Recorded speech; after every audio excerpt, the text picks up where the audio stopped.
Yıl 1900. Yunanistan'ın Antikythera adası açıklarında gökyüzü o sabah adeta öfke kusuyordu. Denizciler için Akdeniz'in bu kısmı her zaman tekinsizdi ama o gün hava her zamankinden daha fırtınalıydı.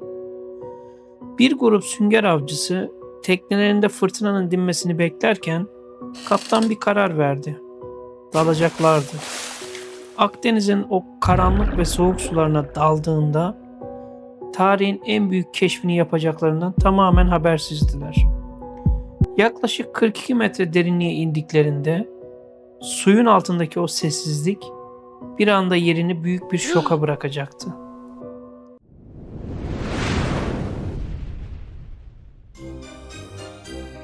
Dalgıçlardan biri kumların arasından yükselen devasa bir karaltı fark etti.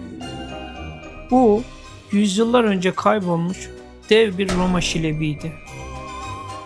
Gemi enkazına yaklaştıkça gördükleri şey bir enkazdan çok daha fazlasıydı. Sanki suyun altında antik bir müze gizliydi. Mermer heykeller, paha biçilemez mücevherler ve devasa şarap amforaları. Her yer hazine doluydu. Ama bu hazinelerin arasında o an kimsenin dikkatini çekmeyen, yosunların ve pasın içine gömülmüş sıradan bir taş parçasına benzeyen o metal kütle aslında hepsinden daha değerliydi. Enkazdan çıkarılan eserler büyük bir coşkuyla Atina Ulusal Arkeoloji Müzesi'ne taşındı. Herkes o görkemli heykellerin başında toplanmışken o paslanmış metal yığını bir köşeye atıldı. Kimse onun yüzüne bile bakmıyordu. Tam 2 yıl boyunca o kutuda tozların içinde bekledi. O dönemdeki arkeologlar için parça sadece değersiz bir hurda yığınıydı. Ancak 1902 yılının bir Mayıs sabahında arkeolog Valerios Stais o kütlenin üzerindeki çatlağı fark etti. İçeride bir şey vardı. Binlerce yıl önce yapılmış olmasına imkan olmayan bir dişli çark. Stais'ın bu keşfi bilim dünyasında bir bomba etkisi yarattı. Ama kimse buna inanmak istemedi. Bu imkansız dediler. Antik Yunanlılar dişli çarkları bu kadar karmaşık kullanamazdı. Cihazın sırrı ancak 70'li yıllarda modern teknolojinin yardımıyla çözülmeye başlandı. Cihaz, gelişmiş bir röntgen taramalarına sokulduğunda gerçek ortaya çıktı.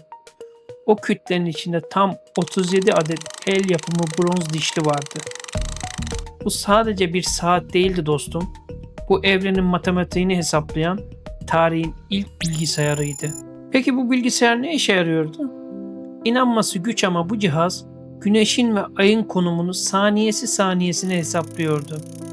Ay tutulmalarını yıllar öncesinden haber veriyor ve hatta o dönemdeki gezegenlerin hareketlerini hatasız bir şekilde simüle ediyordu.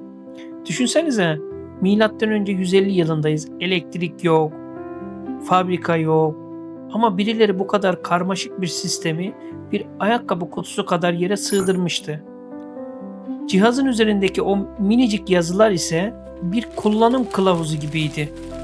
Bu o dönemin insanların sandığımızdan çok daha ileri bir teknolojiye sahip olduğunun kanıtıydı. Bilim dünyası tek bir isme işaret ediyor. Arşimet. Onun gezegenleri gösteren mekanik küreler yaptığı biliniyor. Ama asıl korkutucu olan şu, bu teknoloji, bu dişli sistemi gemi battıktan sonra tam 1600 yıl boyunca bir daha asla görülmedi. İnsanlık sahip olduğu bu devasa bilgiyi bir anda kaybetti.